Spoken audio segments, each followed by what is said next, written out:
Gets people every time. It gets me.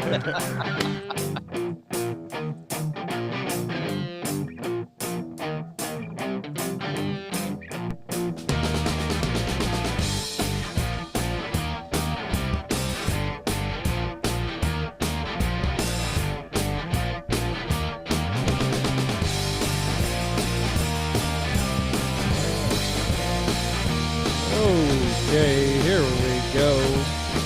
3, 2, 1. Boom, and welcome to the Big Honker podcast from the Big Honker Lodge in Knox City, Texas. I am Jeff Stanfield with the world fucking famous Andy Shaver. How are you doing, Andy? That introduction never gets old, Jeff. It doesn't. The Never world famous gets old. part you just love to hear. Just keep feeding me. And before Feed the beast. before we introduce our prince of a guest, I want to say happy birthday to Captain Mike Nugent from his smoke show of a woman, Chelsea. Big fans of the show, so happy birthday, buddy. Your wife messaged us, so. Yes. Our guest today from Boss, the man, the legend, Mr. Lee Kjos. Hello, Lee. How are you doing? Heavy on the legend part. Yeah, you kill it. Heavy on the legend part. I'm good. We couldn't be better right now. Things are great. You got the new Hunting seat. You got the new Go ahead. website launched. It's off and running, and hunting season's here. So I mean, just living your best All life. good. Yep, doing good. Yep. Boy, that website was that's a monster. Why? How's that? But I think, well, we're growing, and I believe I just heard yesterday from the web developers that there's 316 SKUs on there. You know, considering we just started this, not quite, just shy of 3 years ago. That's incredible, you know. And now this, I believe, this is like our fourth website in that time period, but this is the one that's going to take us to the finish line here. So back end things, it's super fast. It's got lots of capabilities that are going to make things better, make it easier for us to bring products to the consumer, things that we can do on the fly. It doesn't really look very, to me, you know how I'm an art guy, you know, it doesn't really look that good yet to me, but that's phase 2. So now I'll start working on what it looks like, but it's all there. So I know nothing about website development or anything, but so with this website, what were y'all wanting to do? What did this website have that the last website didn't? Is it just faster and cleaner? All that, but like a big back end, right? A real robust back end to flexibility and customizable and uploading things on your own, changing things on the fly, great analytics, ways of tracking things, loading like FFL things and FOID numbers and keeping all that stuff in there. Right. It's built for business, and where Boss is headed, we need it, and you just get after it, but you really don't have any idea. You think you do, and you have no idea the size of the undertaking until you get into it. But Zach back at the shop, he's been a man when it comes to working on this thing. It's his baby. I just pitch in where I can. So Zach's the guy that developed this and all that. Yeah, well, he's the guy with the web developers. That's right. Yeah, he's running the show for sure. Yeah. See, that's our website's terrible. We need a new website, and I think we're working on that. But I don't know. It's kind of but you guys are getting orders and stuff like that, so I can see. But for us, you know, as a podcast, I don't really know. We have social media on our side, so that's kind of how we go. I don't know that we'd really get anything out of a website for the podcast, but maybe for the business. I don't know. It's a weird. We're in a tricky time where you kind of need everything. You need a website. You need a strong social media game. You also need boots on the ground, and you need a face, and you need people to answer phone calls. And I don't know. We're in a weird situation where you have to have everything. Speaking of phone calls, off air we were talking about this, but y'all social media, I can't imagine. I know how much how many messages me and Andy get on a daily basis between Instagram, Facebook, and just emails. I can't imagine the amount of info that you have to pump out every day. It's it's a lot, and I think that the larger part of it is not necessarily the info that we're trying to put out there, because we really don't want to inundate everybody with nonsense, right? If we have something to say, we want you guys to hear it first. That's what we want. The real deal is the reply from the customer, right? So emails, direct messages, private requests, texting. I mean, it's crazy. I think Zach, I talked to him. I was up at 5:30 this morning, and I text Zach, and he was already in the shop. Wow. And he's jamming. And he said that we launched the website yesterday. I think it went live around 4 Central, 3 Eastern, I think, something like that. And within, I think it was like within the first 10 minutes, there was 47 orders. And a lady at the web developing company, she called Zach and she goes, "Is this possible?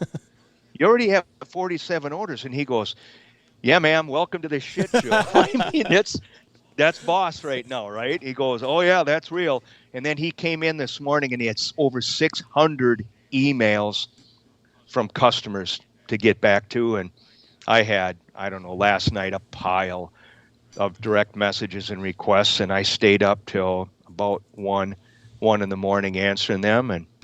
But it's fun to talk to everybody. Really, So is that normal for you? You're running on about 4.5 hours of sleep. Is that normal in the life of Kjos?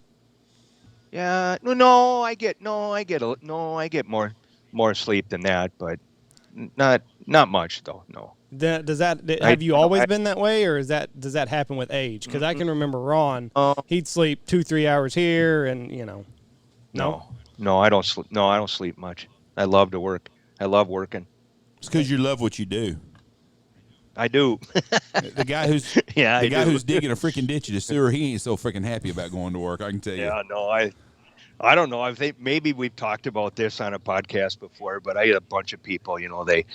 They ask all the time, "Hey, dude, when are you going to quit doing all this? When are you going to quit shooting? When are you going to retire or whatever?" And I'm like, I don't know, what would I do? You would do what you're doing. I'd photograph, hunt, and fish, right? Well, that's kind of what I do. You'd be dead is what you'd be doing. I don't. Quite honest, that retirement scares the hell out of me. So I have no interest in it. Nobody retires doing what we're doing, though. Nobody does. No, they die. They just die. That's right. Because it's not going to work. Because everybody else that's working is wanting to retire to go do what we do. Right. I had a guy. Yeah, I had a guy tell me one time. He said, "If I win the lottery, I want to be you." And I put it into perspective. That I don't have a lot of money and stuff, but that's true. If he had a whole lot of money, he would just wants to do what I do. It's right. That really is the truth. It really is. I mean, I don't know. What's a lot of money going to do? I don't know. I guess you could get into philanthropy, and you could try to help with wildlife or things that you really care about, or maybe help other people. Or I think that's a great thing. But yeah, hunt and fish more. I don't know. I don't know if I can do it more. I would be very bored. I would still do the same thing I do now, but I would be really, really, really bored if I had that much money. I'd buy me a house on the East Coast on the ocean somewhere to go hang out to when it's hot here. But when hunting season, I'd be sitting in the same chair doing what I'm doing now because I love what I do. And you love what you do, and it shows. But boy, answering social media is becoming a full-time job for a lot of people. It really is. It really is. They have I have an iPhone, and it has this feature on it that, I know I'm going to sound like I'm an old dude here, but like screen time. Yes. You look at your average screen time. That's embarrassing. Scary. It's embarrassing, right? It really is. It really is, right? Yeah. So, but it's a way of doing business. But yeah, I'm the same with you. Like sometimes that report comes out, and I'm like, "Ooh, shit." I have know. spent way too much time looking at this iPhone because it's the same thing, you know. I mean, you want to, and there comes a time where I usually take a little bit of time off of social media if I can. But it's your office. But exactly. But now we're getting into the meat and potatoes. You know, it's September now, and it ramps up. So I don't know. I feel bad sometimes when I see that screen time report, and I'm like, I've sold 2 hunts since we've been sitting on this podcast on that phone. On your phone? Yeah, I mean, so I'm working the whole time. But that's Isn't that nuts? Your mom's going shopping today, so by God, I got to fucking work. Oh man, so you know, we're coming up on one of the most somber days in America, and Jeff made a post about it. September 11th. Where were you at? Were you across the border, or were you home? No, I was home. I had just dropped my youngest daughter off at McGuire Junior High in Lakeville. Beautiful morning. Coming home, heading back to the farm, and a really good friend of mine from Traverse City, Michigan called me, and he's like, "Hey, dude," he goes, "You hear what's going on?" And I'm like, "No." And he goes, "Turn on the radio." And I turned it on, and I said, "Okay, dude, I'll talk to you later." Then I went home. I made it home, and I saw the second plane hit the North Tower, I believe. The first one hit the South Tower. Is that right, Jeff? Is that right? Don't give me lying to you. I think that's right. I can look it up. I think the North Tower got hit next, and it was like maybe 30 minutes or so after the first one hit. And I remember Tom Brokaw on NBC saying that, make no mistake, this is an act of war. And, you know, what his voice was like, you know, when he said it, gave you goosebumps. And then following that whole thing through that day, of course, nobody left their TV that day. And I can't remember who it was that said, I think it was on that newscast, you know, they said, everybody, if you have a moment, you know, go outside and go say a prayer or something like that for those people. And I did. I walked out my backyard and knelt down, and yeah, it was heavy. It still is. It still is heavy. It is. It really is. I was an 8th grader when it happened, and I can remember my history. I was in history class, and the teacher walked to the front of the room, pulled down the old map. You know, you have to pull it down, and he said, "America's under attack. The World Trade Center in New York City just got hit, both of them, and they think it's from this little bitty region right here." And of course, you know, at that time, I'd never heard of Afghanistan. I'd never heard of any of that shit in the Middle East. And right. And the rest of the day, they wheeled in, because you still had to wheel in a TV back then. They wheeled in a TV to one classroom, and the entire school was in there for the rest of the day. Right. And you know, when you're young like that, you're kind of selfish. And I can remember I got home, and Jeff was like, "Yeah, they might cancel your football game on Thursday." Like, "Oh, they won't do that." And I was more upset about that at 12 or 13 years old, because, you know, you don't realize the magnitude of what just happened, but it was a heavy day. Go ahead. It was the day at the law. We had dove hunters coming in that afternoon, and Michelle and Missy, her sister, were the school moms, and they went to go pick up stuff for your junior high football game, the concession, and Payne was a baby. He was 1 year old, not even one yet, or he was a little over one. Anyways, they were going to Abilene. And I walked in and turned that Michelle had left to go to school, and I took sure I got a shower, and I come in there and turned the TV on, and the living room was going to give me something to eat, and I was sitting on the laptop, and it said on the laptop, Yahoo used to have a news section and say local, national, and I believed in, you know, it was the news. So I'd looked on every day. I'd look first thing, and it said plane crashes into World Trade Center, and I thought, son of a bitch. I turned the TV on, and I'm watching, and I thought, God almighty, that's a big plane. I thought it was like a little plane. And then all of a sudden, that second plane hit that tower, and I was like, oh, shit, this is some serious crap. At first, I thought I was seeing a replay. I thought, God, somebody caught that on video. And then because I had the sound off, and you look, and there's both of them towers were on fire. So I got up, I come to the lodge, I talked to Michelle, and I got to the lodge, and Dad and Tony were watching it, and it was right before the tower fell down, and my dad was a retired fireman. And when that thing started tumbling, Dad looked down, he had tears in his eyes. He goes, there's a lot of good men losing their lives. A lot of good people are losing their lives right now. And I'll never forget that. And sadly, what that did was that changed my whole perspective on America. That was the first step, because at that time I trusted our media. I trusted our politicians. There wasn't a big difference between a Republican and a Democrat at that time. Bill Clinton was going through the no, Bush was in office. No, I know that. But Bill Clinton had just got through the Monica Lewinsky stuff. I mean, but they still, it wasn't that, the sides weren't that different on the things they wanted. I always believed that a politician had the best interest of me and America in their heart. And after that, I don't have any use for George Bush anymore. And all that, I think a lot of people were guilty of things. And I think it changed our country. And at first it changed our country to the good, because everybody was a patriot again. Everybody had a flag. But, man, it wasn't 5, 6, 7, 8 years later you started seeing all the chinks in the armor of what we are as a country. And I don't trust our media no more or anything after that. But I think this was the first stepping stone, and now, looking back, I see why all the Vietnam vets come back and the way they got treated and what bullshit happened. And I think a lot of that stems from the same shit that 9/11 finally exposed our country for what it is. In what way? The media? I think that we were in Vietnam, and it wasn't about doing anything other than having a war machine to make money. And I think that, and the soldiers, all of our kids over there that got killed and injured and stuff, they were used. They were just working bees for the government that's crooked, and I believe more and more of that now as I age. And so, yeah, I can't disagree with any of that. I don't, it's kind of a dangerous thing to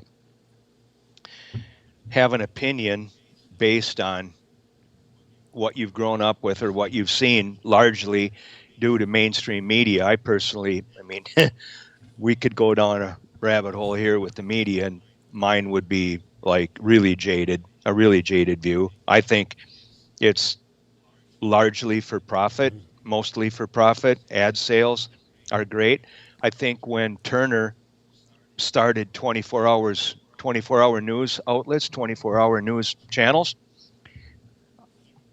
back when I grew up as a kid, you had 4, 5, 9, 11, and you had public television. That was it, right? The news came on the local news came on at 5:30, between 5:30 and 6, and 6 to 6:30 was the nightly news. Back when I was a little kid, it was Walter Cronkite. Then it was other guys started to step up, like Brokaw and things like that. But you think about the amount of media we have today, including the phone. Don't forget the phone, okay? It's not possible that there's enough news that's real to fill the news outlets. So they make this shit up. There's a lot of it that's made up, right? And it's made up for profit. Look, the Afghanistan debacle a couple of weeks ago, CNN even turned on Biden. Yeah. Never thought I'd see that. What? Right? What's going on here? And then you think about the numbers, out there. Who knows if it's what's accurate or not, but roughly 2.2 trillion spent on the war. And then to Jeff's point, when you hear 80% of that income, that money comes back in the form of payments to defense contractors, General Dynamics, Lockheed Martin, Boeing. What? How many, by the way, I'll go down here a little bit. How many soldiers is the Taliban and Al-Qaeda combined in Afghanistan? Do you know what it is? No, I don't know. How many soldiers do they have? How many fighters do they have? And the Muslims, how many do they have? Yeah, the fighters that would fight us. So you take, let's say you got 150,000 total. That's what they're. That's what I'm just guessing. I don't have a clue. Well, probably more than that because their population. It isn't even close to that, though. It really is. It's not? No, it's not. We'll dig into it after this podcast, but we can do this back. My point is, we're there for 20 fucking years. What? Yeah. You can't take care of this in 20 years? Yeah. It doesn't add up. I'm with Jeff there. Doesn't add up. Money adds up. Well, and that adds up to me.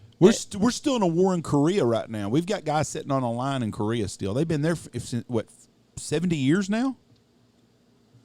70 years for profit. Yep, just it's all about profit. The Vietnam War, World War II wasn't about profit. World War II was about us keeping us from speaking German, is what it was, or Japanese. That's a war. Yes.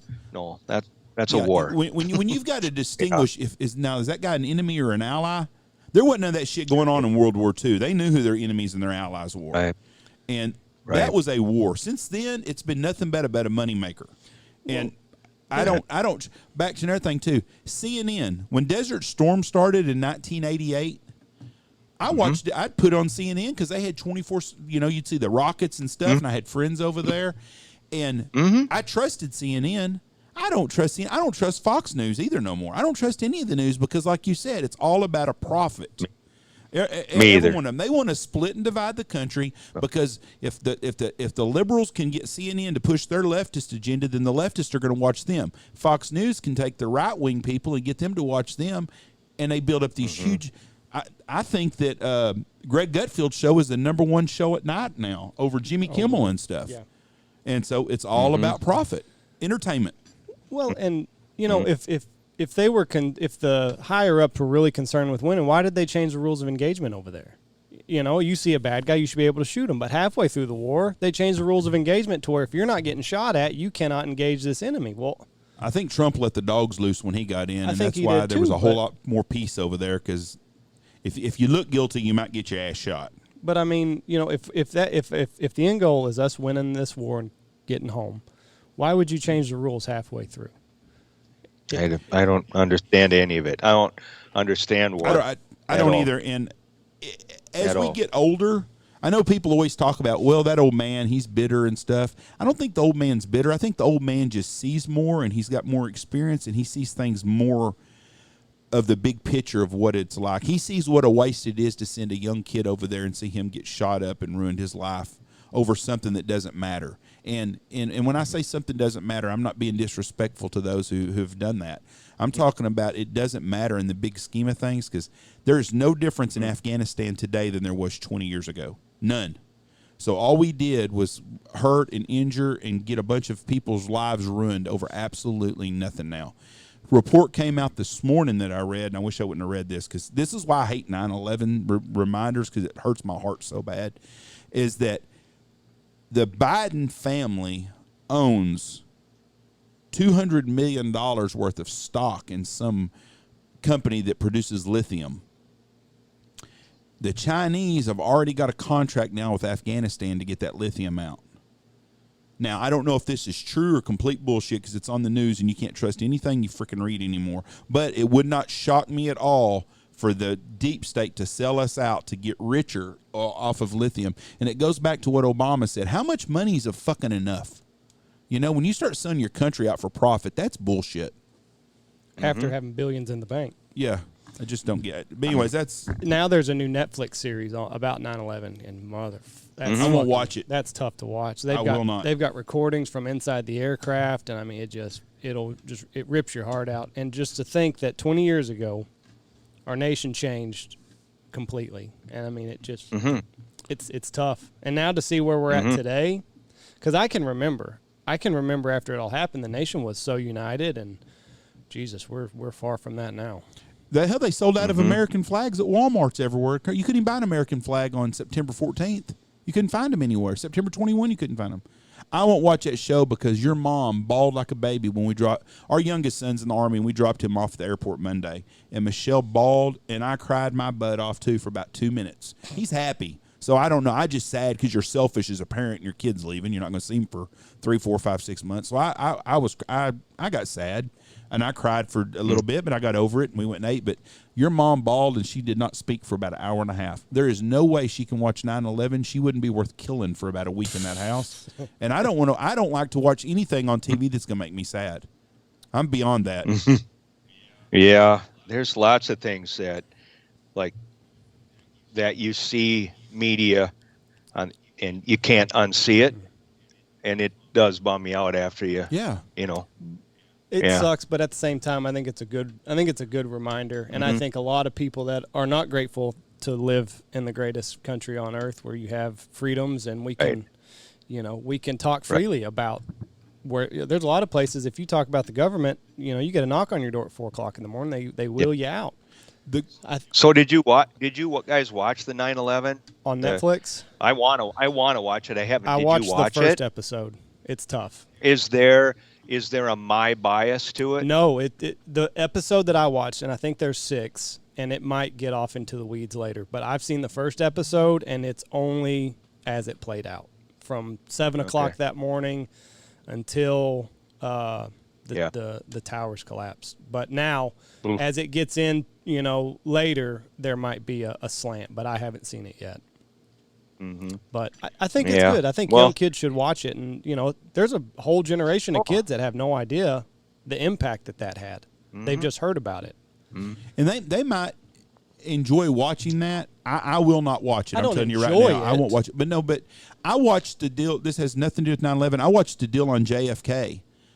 When he got assassinated in Dallas, and it was from the time his plane went from Fort Worth to Dallas. They landed. It went step by step. Showed the live news guys. It's a documentary about it. I really enjoyed that show. I did. It was educational to me. I wasn't alive when that happened, and I enjoyed watching it.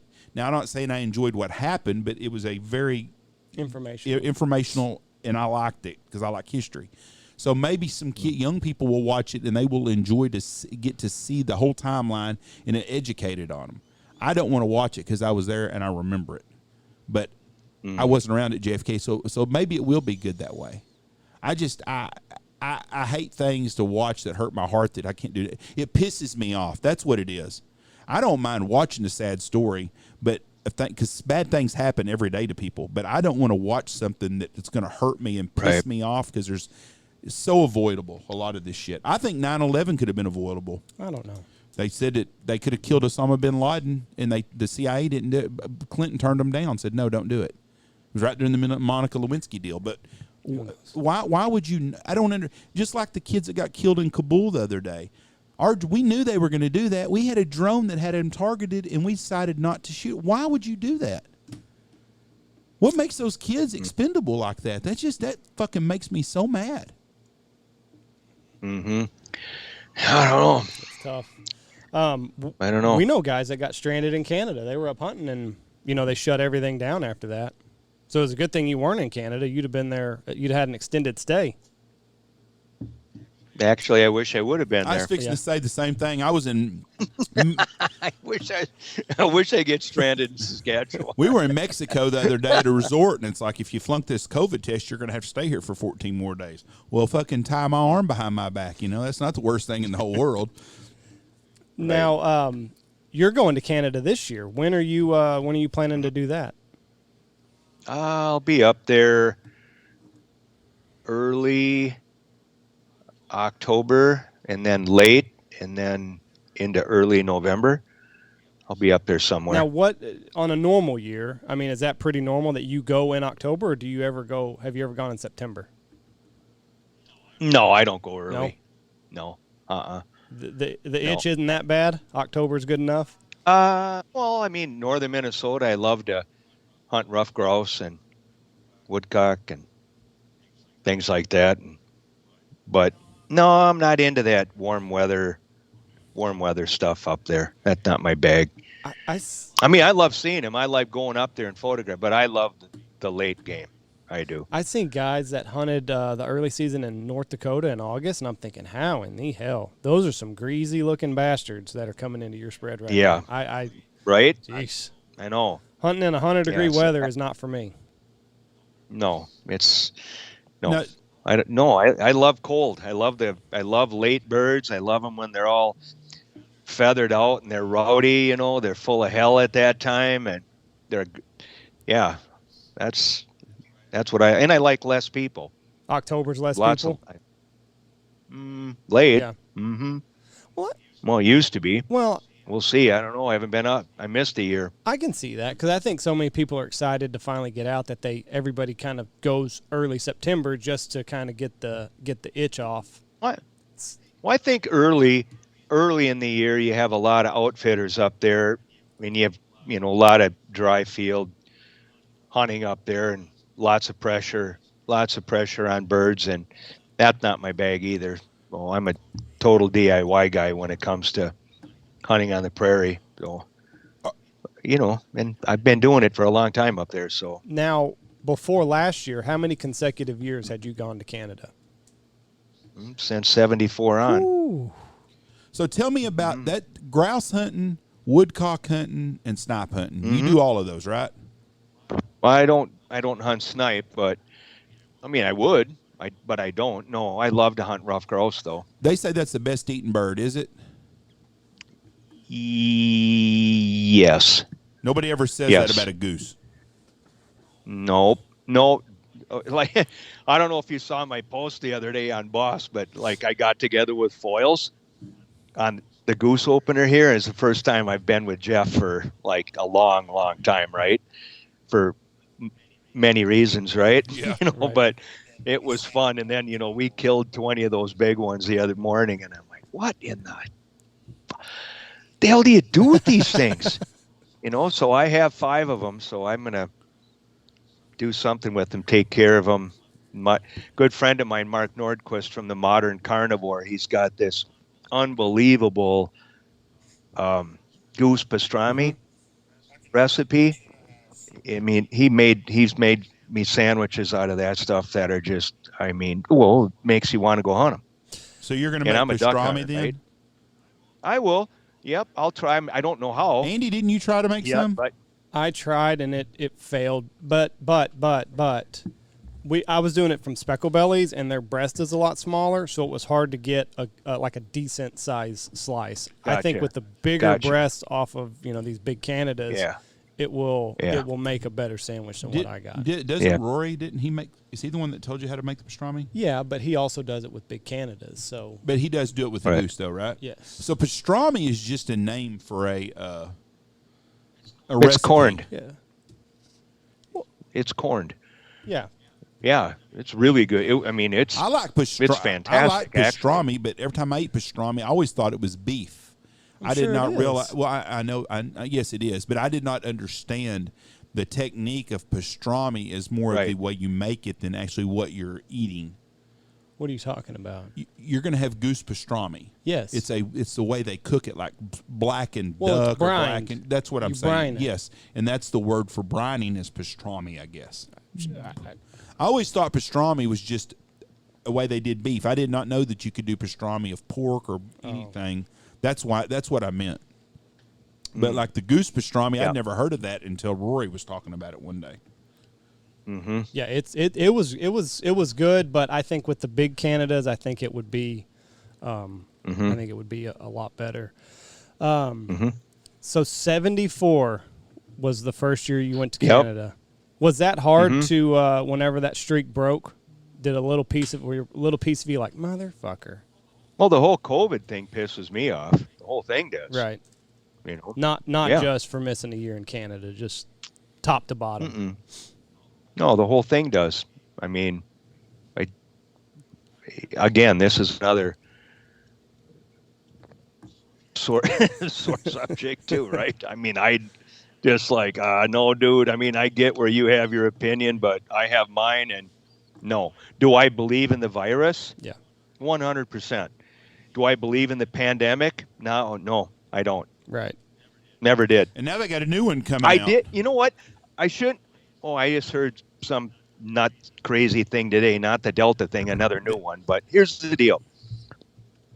In the very beginning, I remember coming home from SHOT Show. That must have been January. February. So that it would have been in 20, Yes, right? February Yes. 2020. The Mhm. whole shit And show then got shut down in you- March. And then you started to hear rumblings of like whatever this is, and then I got a call from a really close friend who had a really good friend close to him in the Department of Homeland Security, and told him, my buddy called me and told me what he had said, what he had told him, and then he told me, go get your children. I have 3 kids and grandchildren, and go make sure get all your kids together at the farm. Get them all at your farm right now. And he was like dead serious too, I'm like, what are you talking about? And then you started to hear this, and then I started to hear reports, and because I try to research. Now, unfortunately, I was researching mainstream media, which I don't do anymore. Like to Jeff's point, I'm done with that. Um, and I'll give you an analytic that I can live by because it's fact checking on my part. Okay, but I looked at my wife and I'm like, this sounds scarier than hell. This might be real, right? I mean, our governor in Minnesota, Governor Walz, was telling people maybe up to 240, 250,000 deaths. I'm like, what? Okay, so here's the deal. So then fast forward to like now-ish, a while back. And I'm like, well, because the math doesn't add up to me. That's why I say, do I believe in the virus? Well, yeah, of course. Of course I do. The pandemic and what happened to this country? No, I don't. So now I'm going to go into my fact checking. So I went back into the Minneapolis Star-Tribune paper and I researched Governor Walz talking about the pandemic based on models from the government and Dr. Michael Osterholm from the University of Minnesota. Anyway, all these deals. Okay. I couldn't find the one where he said 240,000, but I did find this one and I screen captured it. It was with mitigation, 54,000 deaths. Without mitigation, 72,000. Okay? In print. Okay, at the time I researched this a couple months ago, there was 7,000 deaths. Okay? You're off by 10x. Right. And nobody holds their feet to the fire. Mm-hmm. Now this was was an outlook for Minnesota State? Yep. Yeah, it's our state of Minnesota. Right. My point is the math does not bear this out to me. They crushed economies and businesses in our state like you can't even. I think the last thing I read was like in the restaurant, entertainment, hospitality business, 1,500 business closures. Yep. Okay, now fast forward to today. There's this supply chain shortage. Okay, there's not a supply chain shortage. The real issue is yes, there is. Let me take that back. There is a supply chain shortage, but you're not looking at the root of the problem. The root of the problem is no one's working. Right. And it's finally caught up to the world economy. And now you got Vietnam shut down and the fear is going on again. And we have extra money for unemployment. You know the deal. I'm not telling you anything new. I'm just saying, do I buy it, the pandemic portion? No, I don't, because the numbers don't bear it out. Right. And if you look at just suicide alone in the last year, I think it is up 10 or 20x from a normal year. How about this too?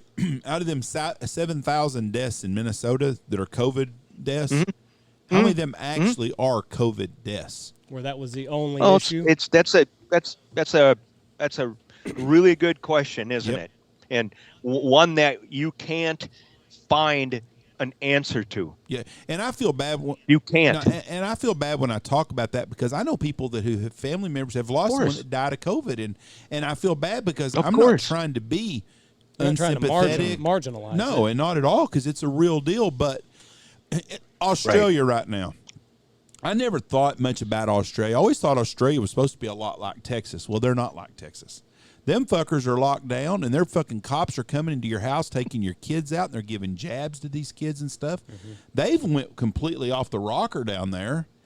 And if you watch the world news, have you seen our Canadian friends are speaking out against Trudeau everywhere he goes right now? I haven't. He is getting hammered. I mean, hammered everywhere.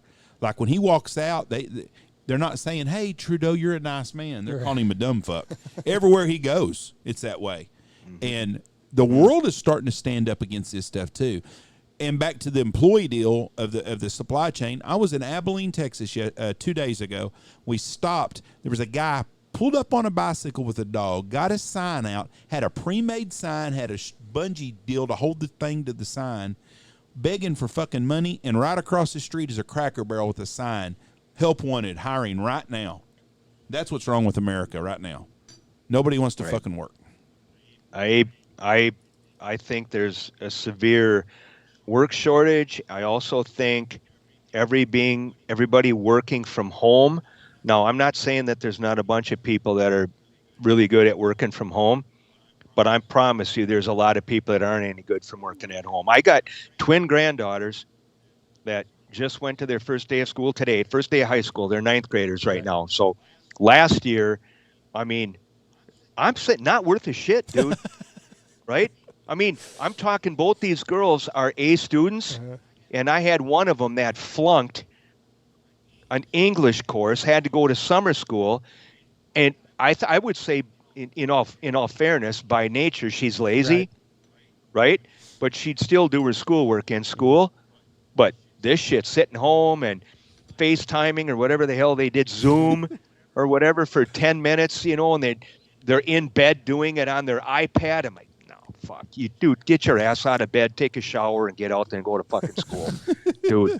Not buying, and I'm not buying any of that at all. And I'm worried about what that's going to do, because there's a lot of these kids that graduated under the COVID year that, they got a diploma for doing that work in bed, and we're all of a sudden saying that they're going to go forward and be a productive member of society when that was their last year, and it's I don't know. Did your granddaughters go to school last year at all? In class? Boy, not much if they did. See, our kids went to school in Texas all year last year. Oh, God, no, not ours here. We went to school the whole year. No. My granddaughter, they missed the first 6 or the last 3 months of school that during the COVID year from February. They was they go to spring break and they never went back. Right. So they were out for 3 months. And I said something to her about doing math, and she was 7 years old. She goes, boy, she goes, math's hard. She goes, my mom's not a very good teacher. And I thought, there's probably a lot of truth to that. Well, we're not teachers. No. I mean, we're not. No. There's a reason I didn't pursue that any further. So when you go to Canada and you're hunting, but you're also working, how do you separate the two? Do you take a time just to take pictures? No? I don't do both. Oh, okay. When I go hunting, I'm hunting. I don't. If I want to take pictures for fun, like massive flocks of greenheads and stuff late in the year, I'll for sure do that. But no, I don't. No, I'm hunting. I don't photograph. And then when I go up there for work, I'm working. I don't hunt. I work. Right. Mm-hmm. Is that something that you've always done? Because, with Instagram and Insta Famous, you're seeing these photographers more and more. And I'm just purely speculating here, but I wonder if a lot of these kids are mixing the two. Whenever they go to a place on like a photo shoot, if they're also hunting, and if that takes away from the end product that they would get. I'd say I can't speak for everybody, but I can speak for photography as a trade because I've been doing it for so long. Well, I got news for you. When a client hires me to go to Canada and photograph for them, they don't want me hunting. Right. They pay me a lot to do their work, right? Now, I think you got a whole bunch of other people out there that, I don't know what they do, but I'm sure it's very inexpensive to have them out there, and they can do whatever they want as long as they collect a few images for social media, but that's not the kind of work that I do. Right. So I don't do that. I mean, you're doing it on the biggest scale for the biggest players in the game right now. Real work. Yeah, I call it real work, right? I think the vast majority of social media, especially Instagram's not real. It's fake. It's total fake. Right. But Let's talk about hunting for a sec, Lee. What do you think the Yep. outlook is with all the drought stuff in the Dakotas? What do you think is going to happen? I think the birds are going to adapt and shift, and you're going to have a lot less young of the year birds than normal. And I think let's I'm not sure where we're at in the drought cycle right now, but we're definitely in one. And if it's like the one at the end of the 80s, there's a whole generation of waterfowlers that are going to see something they fucking can't even imagine. Right. That's what I think. I'm not trying to scare anybody, and the reason I'm not is because it's nature. It's supposed to happen. It has to happen. I wish there would be fire to go along with it. Right? And then when it comes back, it'll come back like you can't even imagine, right? And then that generation will also see that. But so I really hope that the younger folks that are hunting, duck hunting, waterfowlers, I hope they don't get disgusted or disappointed, but because you can't. You still got to stay in the game. Right. We can't lose people.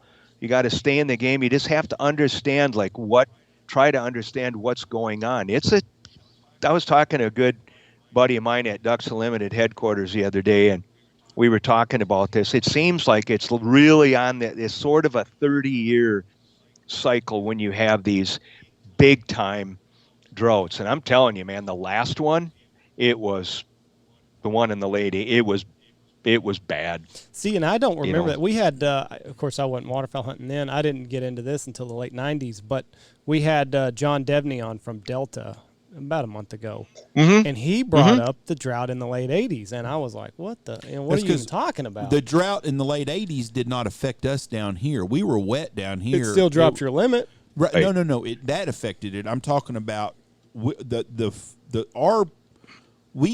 didn't have a drought here. They had a drought up north, but that's where the babies are all made. So it affected us hunting wise. But when you walked out of here, all the playas had water in it and stuff. We just didn't have as many ducks.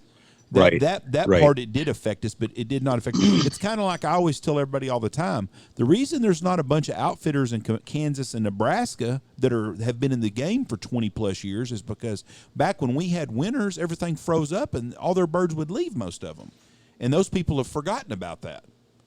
And it's the same with the drought. They don't remember that we did go through a drought when our numbers were down low. And the guy that's a true hunter is not going to care. He wants to go out and duck hunt. If he goes out and shoots 2 ducks, 0 ducks, or 10 ducks, he just likes being out and has the love of the game for him. Plus, most of these guys that want to just shoot, anyways, they don't even eat ducks and geese.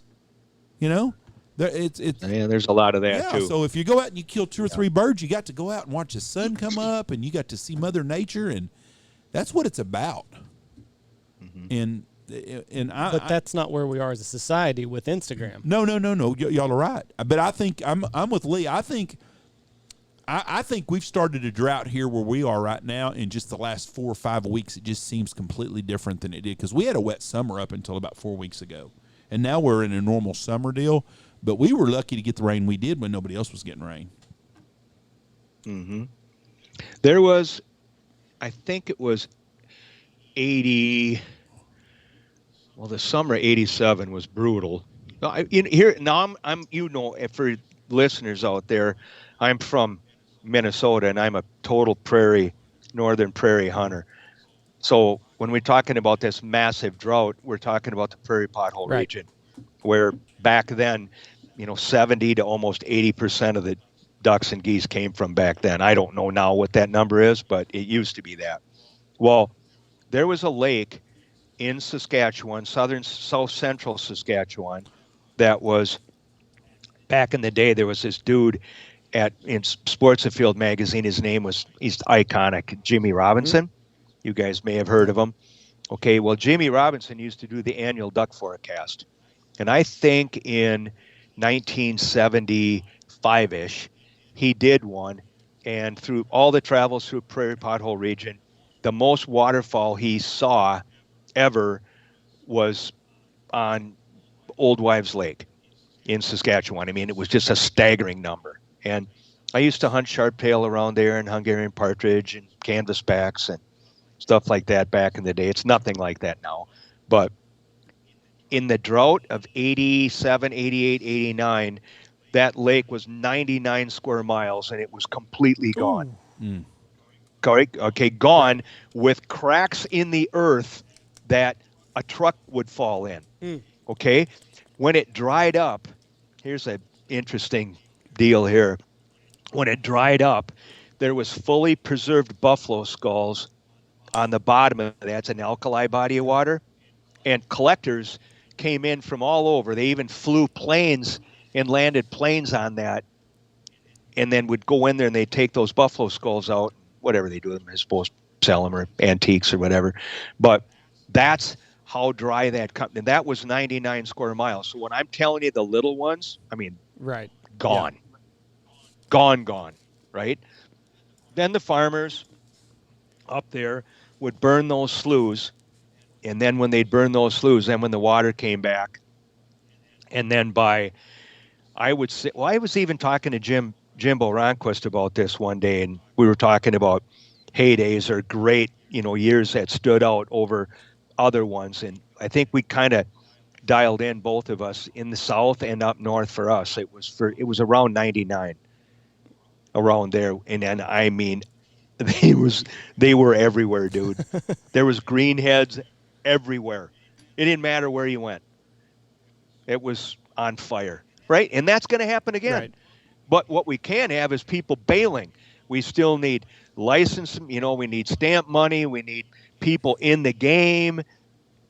The economy, we have to stick together, and our economy still has to keep rolling along. Right. So, right? And For you know, sure. and I've said something when we were talking to John. I said, the tough years, that's where you hone your craft as a waterfowl hunter. That's where you learn new things, is when, the odds are anybody can go to a small body of water that's loaded with greenheads and beat the piss out of them. Anybody in the world. You can take a trained monkey out there that can pull a trigger and he can hunt on a small body of water and kill a limit of greenheads. But where you learn new things is when you try and fail. So just because the outlook doesn't look the best, it doesn't mean that you should stay at home. You should get out there and you should, get your comeuppance. Figure out what works, what doesn't work. Figure out how, instead of taking a 30-yard shot, figure out how to make it a 10-yard shot. Work that bird right in. Don't, because, if you're just going to get unlimited shots, well, you'll take some shitty ones, probably here or there. But if you're only going to get 2 or 3 cracks at it, work that bird close, finish them, take a good ethical shot, and you're also going to learn to appreciate this sport a whole lot more.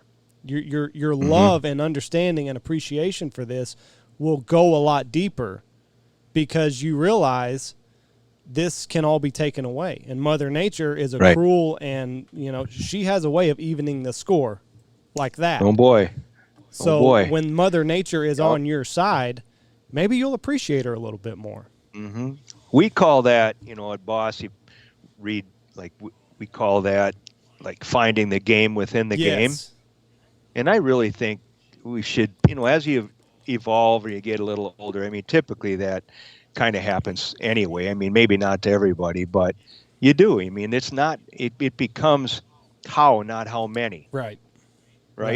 And I mean, and here I'm going to tell you another story about back to that god awful drought. So there was a buddy of mine that we traveled the prairie a lot for years when we were younger, and we were hell, right?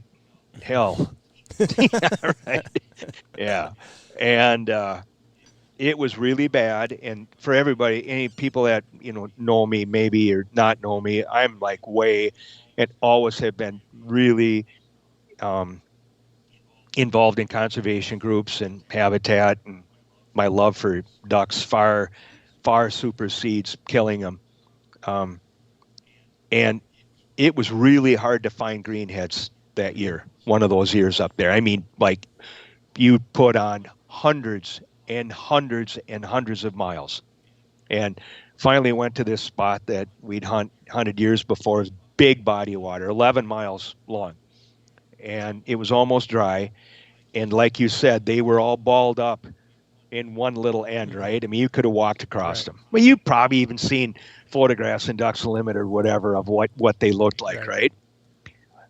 Him and I felt so bad for him, we never even hunted it. Wow. Went up to Saskatchewan one year, never shot a duck. Felt bad for him. Went up there and saw what it looked like.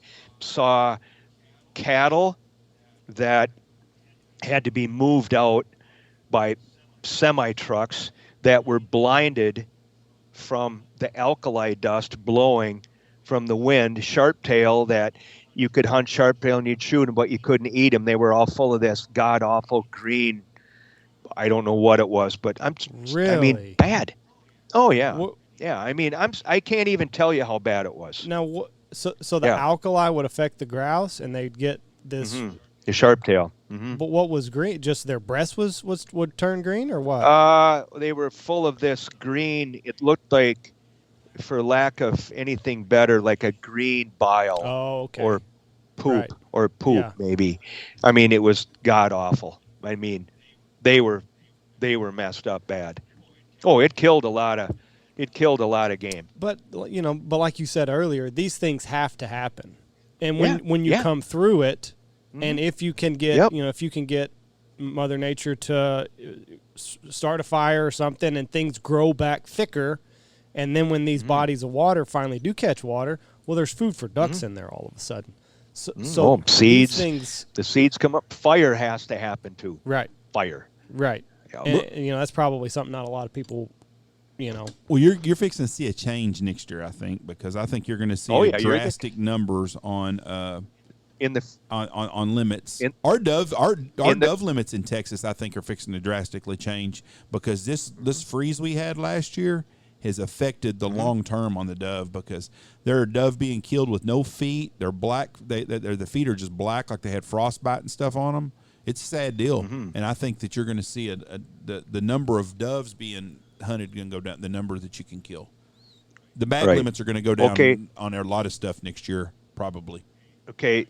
Right. So the framework, the federal framework was already in. They used to set that later, kind of based on conditions in the spring and then hatching results. Right. But now the framework's done before that.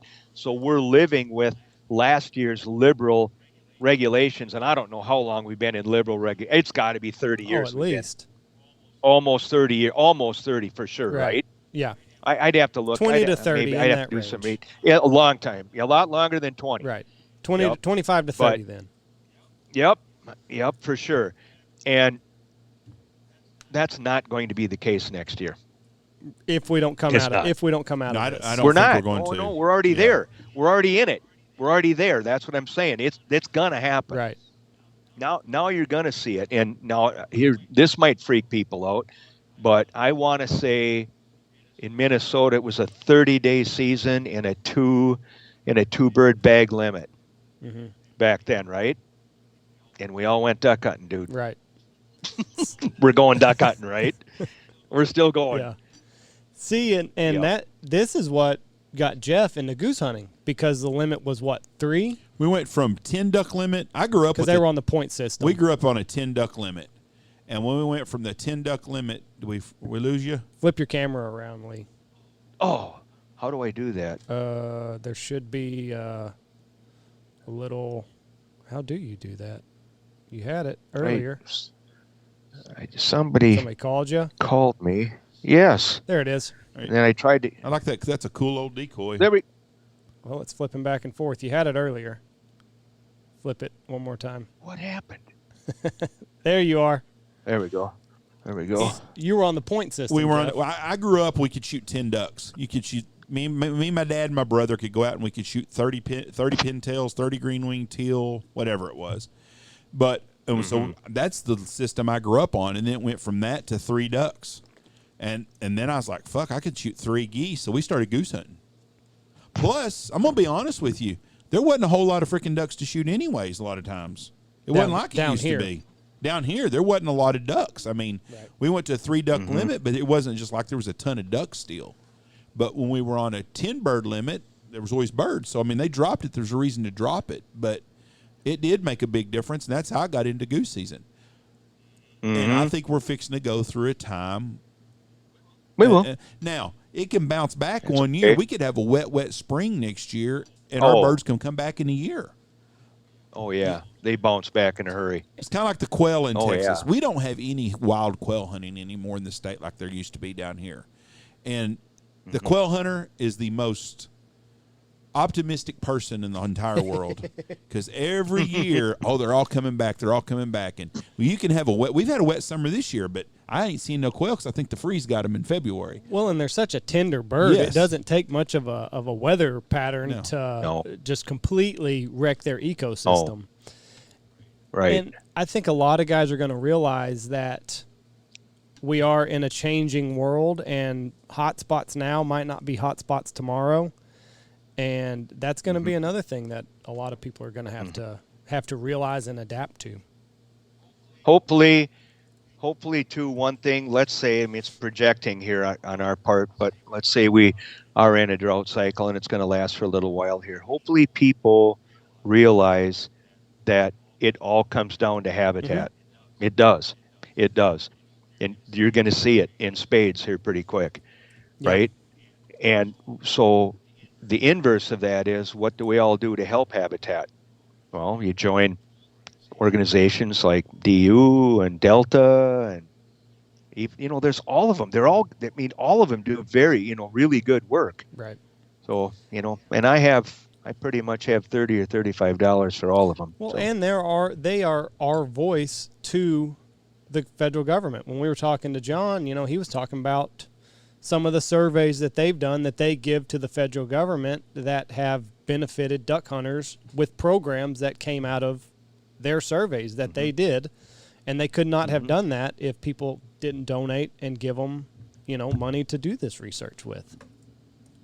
Right. Before we get out of here, Lee, I got something else I want to ask you about.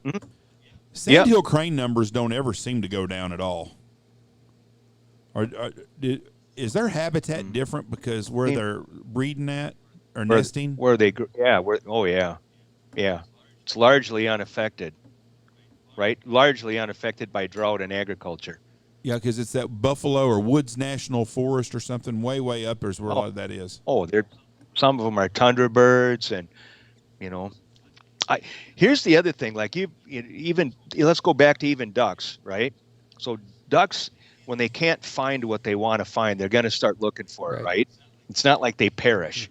They're going to go looking for it. Numbers will be down definitely, but there'll be ducks in other areas. This is when the boreal forest really kicks in, right? They go dig deeper, right? Now, does that stress on the hen? Does that make for smaller broods? Does it do? I don't know. It's like I say, it's a big conversation. It'd be great to have this with you guys on with a couple of biologists like Mike Checkett and dudes like that have done this kind of work before. It's really interesting. Yeah. And another thing, we haven't had a survey in 2 years because of COVID. So we're still kind of going off of when things were peachy and not as the drought hadn't really come into play 2 years ago when the last survey was done. It was talking to Doug Barnes. He's the chief marketing officer now at Ducks Unlimited, and we're talking the other day. And last year was the first year they never did the aerial survey. Right. They never did it, right? But here's the truth though. That year, not just last year, the year before, the drought was starting to take hold, right? And then last year it was definitely there, and this year just, took care of it. There's no telling, what they'll find when they finally do this survey again. Right. In my mind. Yep. What do you think, do you think guys should kind of self-regulate themselves this year? I think they should anyway. Right. Maybe not beat up on them as much, don't sit out there all day long, give them a fair chance to make it. I mean, there's, I just mentioned like Mike Checkett, is major waterfowl biologist in our community, and um, I mean, harvest numbers compared to natural loss is tiny. Right. Okay, but here's what I say: if you can cut them a break, if you can do them a solid, do it. It ain't gonna hurt. Yeah. And it ain't gonna, and it's not gonna make a difference in our life. I mean, it that day, right? Will it matter eventually? Yeah. I mean, look how, you guys, we've talked about my, when I get on my rant about crippling and lost birds, right? I mean, think about that's one thing right now. I mean, yeah, if you can lose half the birds that you normally lose in a year by taking better shots and shooting a better shell and patterning and doing all those things we should be doing, if we can cut that number in half this year and send them back north, yeah, that's going to make a difference. Do you know what the number is? I think I've seen it before. What the number is on crippled birds that we don't? Rough. Okay, let's talk. There's two things here. There's crippling, and then there's lost birds due to crippling. Because you can cripple. If somebody goes, "Oh, don't tell me you don't cripple a bird." Well, yeah, I mean, I do, because crippling is part of the game, right? The question is, do you recover the bird? Do you get it, right? I have a trained dog. I shoot really good shells. I practice a lot at shooting. And when they hit the water and they're alive, I kill them. Right? Okay. So the number seems to be around between 3.4 and 3.7 million lost per year. Oof. Wow. Okay. And I'm going to tell you this again, somebody could direct message me and say, where are you getting your numbers from? I can show you.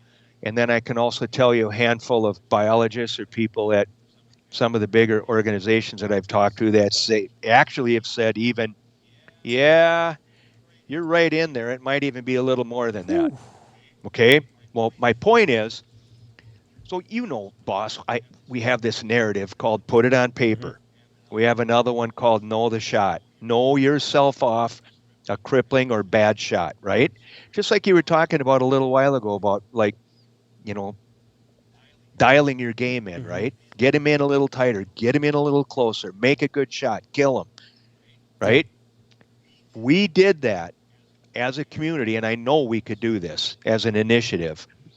Cut that number in half, and now you're going to be sending 1.8 million north next year. Right. That matters. We don't need better habitat conditions. We don't need a legislative mandate. We don't need anybody to tell us what to do. We got this one. We can do this on our own. That's just a narrative shift in your head. Right. That's all it is. Don't take a bad shot and contribute to that 3.4 to 3.7 million that aren't going to get retrieved. You're taking it just because you're probably bored or something. Right. If you can cut that that number grows. You spend 1.8 million back to the tundra to breed, that number starts to multiply, and then that number multiplies. It all multiplies. It all feeds back into the machine. Right. And we can do that. All it takes is a little mind that shift. We for sure. It'd be interesting, you guys, because you guys shoot a bunch of birds, and you could keep tabs on that. You could actually talk to people. Boss, we have these really cool stickers, and it's called know the shot, and it's kind of a self-awareness thing, and people can do it. And I mean, once you lay it out there for people, they go, yeah, man, that's cool. I want to give that. I want to try that. I'm going to work at that this year. Right. They start, so beautiful. There's lots of things we can do to help, and we're going to need it now more than ever. That's exactly right. Well, Lee, you're awesome as always, my friend. It's been a pleasure. We've kept you over an hour now. When you get back from Canada, we'd like to have you on again. Let's do it. It'll be great, because I'm going to be up there twice, and I can't wait to go, because I know how radically different it's going to look than the last time I saw it. But like I said, I'm 61 years old. Back in '88, I was 28 years old and full of hell, right? So I remember what that was like too. Well, we look forward to seeing you again. God bless. Right on, God boys. bless you, and have a great week. You're always awesome, man. You're an inspiration, my friend. So keep doing you, bud. Yeah, thank you. Thanks for having me on anytime. Thank you, sir. Bye. Bye. The one and only Lee Kjos. That's him. Okay, now it's our winner. We already did. Did we? Yesterday. We did? Yes, sir. Oh, okay, we sure did. Okay, that's right. We did. I'm lost you out said on we've there. got a winner. That's right. Also, And I thought you were talking about William Holcomb. that's No, right. Holcomb. No, it's Holcomb. You Holcomb. called him Holcomb. Well, I screw pissed him right everything off. up. He said he went to Stephen F. Austin. He only goes to Sam Houston. No, you got it backwards now. No, I do not. Okay, I was fucking with you. No, sir. I do Okay, not. also, something else I was going to talk about. Oh, if you're a fan of Jeff Stanfield, please go to splitread.com. Cletus and Ollie Part 2 is up. Part 2. Now I'm confused because are you working on 3 or you Three's submitted done. 3? 3's done. It'll be out, I think, in next week or 10 days. Part 3 will be out. I'm part 4. I'm sure they're having to edit this quite a bit. Why are you Just trying to be an grammar. asshole? Just grammar. Not the. I mean, they're not adding Ryan's parts has to been your very story. popular. I'm sure it is, but I'm sure you haven't read it. there's a lot of commas See? that I'm sure. No, that I'm sure they've done a lot of were- grammar work on it. There's no doubt about that. So what's the process? You send it and then They do a lot of editing. they do a lot of editing. On my That's why grammar. it takes 7 to 10 No, days. no. They have to work That's it in on fair. their cycle. But that's just the second part. Cletus and Ollie Part 1 came out in August. Cletus and Ollie Part 2 came out Saturday. And Cletus and Ollie Part 3, I think, will come out late next week. Right. And it's been very popular for them. I've Good. gotten a lot of feedback off of it. Andy's an asshole. No one in my family will probably ever read it. They didn't read my column in the newspaper called Just Jeff that everybody else in Knox City liked. Whether they liked it or not, they read it, so they could get pissed off about something. So, anyways, Cletus and Ollie on splitread.com. It's a column that I write. It's a story about a man and his dog Ollie, a retired teacher from Kansas, and going to go down the flyway and hunt, and he meets interesting people. I have mixed in people that work here and I'm friends with in the stories. I've mixed in our sponsors. I've talked about the Big Honker podcast on every one of the episodes. It's just a deal. It's just Jeff Stanfield just being himself. So, anyways, I appreciate if you take a look at it and let Split Read know what you think of it. And That's kind of self-promoting myself there. I guess I can do that. well, you got to do I'll this. put $20 in the bucket when I leave. This is your platform. 3.4 million that we don't retrieve. So be a better hunter this year. Nah, we need a lot of that. We need to. Self-regulate. Take good shots. Take good ethical shots. Brad Allbeck advertises as not. He makes post about that he's on a 6-bird limit, I believe. If I'm speaking out of turn, Brad, on this, I'm sorry, but I'm pretty sure that he keeps his 'Cause, clients in Oklahoma. in Oklahoma, it's on 8. Yeah, and I think he keeps them on a 6-bird limit. We need more of that. That's a good thing. Fucking 6 birds is plenty of birds. 5 is plenty. Yes, 4 is plenty. I would love to see the limits be 4 everywhere on dark geese. You know, I see these guys killing the locals, the graders. I call them the local birds. I understand them shooting the piss out of them because them fucking birds They're are a nuisance. detrimental. I understand that. But the birds that migrate and stuff, Right. you know, and we were guilty as everybody else is about that shit. Yep. And there comes a time where you got to realize that we got to give some back for tomorrow, and tomorrow might be here this year for us. So think about that. Think about that. Take good shots. Take good ethical shots. Work the birds in close. Let's do our part as hunters to send, as many back to the tundra as we can. Now, I'm not saying, that you should only shoot 1 or 2. Follow the regulations, but don't add to the numbers that aren't going to go back just because you're taking a shitty shot and then you're not retrieving it. That's right. And technically, you're supposed to count that bird towards your limit. And nobody does. If you knock that bird down, whether you retrieve it or not, that goes towards your limit. So maybe play by the rules in that regard. And there was just a post this week on Facebook on one of the waterfowl forums or something, I don't remember, but sure enough, someone said that, and they were catching shit by everybody for saying that, well, you should count that bird that you shot at. You know what? Maybe it'd be a good time for us to do that. We can police ourselves a little bit. Well, it is a law. But nobody does it. Right. But all you're doing is giving back so your kids and your grandkids can have this to do. I mean, you love to waterfowl hunt. What does killing an extra duck every day going to do? Right. How many people actually need to eat that duck? Yeah, that's the bitch of it all. Yeah, and they sit in the refrigerator and they got freezer burn. Matter of fact, we're having sandhill crane here on Saturday night. We are. Yeah. Who's bringing it? There's 9 of them. Really? Yeah, someone left 9 cranes here with the paperwork. I'll be damned. We're eating them Saturday night. I just saw them yesterday. Anyways, Be a better steward of the environment. God bless everyone here. We're gonna have our first football pick'em out tomorrow, and we'll also have a. It'll be. This comes out Thursday. Ooh, how are we gonna do that? We're gonna do it tomorrow and just do the pick'em one out tomorrow. And then just release it. And we're gonna have a shit show one out too for Friday. That's just me and Andy because I have a list of questions that we're gonna talk about in the world. So, anyways, thank y'all. God bless y'all. Have a great. Well, hold on. Okay. Go check out the new Boss Shot Shells website. It's new and improved. I'm telling you, we were talking to Lee off the air. Do not wait to get your shotgun shells. I'm looking directly into the camera when I say this. If you wait, you will not have shotgun shells in December. You will sure help on that deal of saving the environment because you won't be shooting shit. And it ain't just Boss.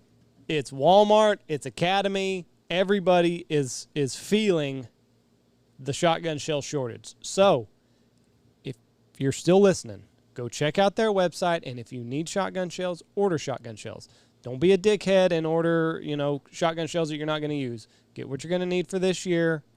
Hopefully things will sort themselves out next year, but don't wait or you're going to screw yourself. Go check out the new website at Boss. It is killer. And if you're ugly and you just ugly them to death, don't take your wife because she'll tear them up too bad. God bless y'all. Have a good day. That was tacky, Jeff. All right, boys and girls, go check out all of our wonderful sponsors. Check out Boss Shot Shells. They've got a new website. Check out Dirty Duck Coffee, Lucky Duck, the Looking Glass Duck Club podcast, Gundog Outdoors, Goose Creek Retrievers, Bangtail Whiskey, Eyesight Drone Service, Stanfield Hunting Outfitters. We've still got a couple days left. Dive Bomb Industries, Pacific Calls, and Shin Gear Waders.